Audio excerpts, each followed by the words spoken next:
Hi, welcome to another instructional video. Today we're going to show you how to set up your EuroFit Barricade Kit.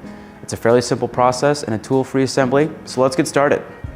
First things first, you're going to want to lay all the individual pieces on a clean, flat surface to start piecing them together. They're number coded and go together via push-button connections, so start making your connections to build your frame.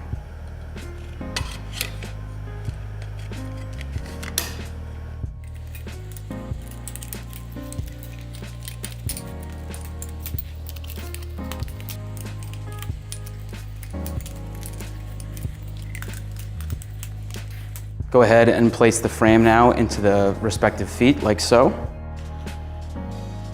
Much like the rest of the frame, and slide in via push-button connections.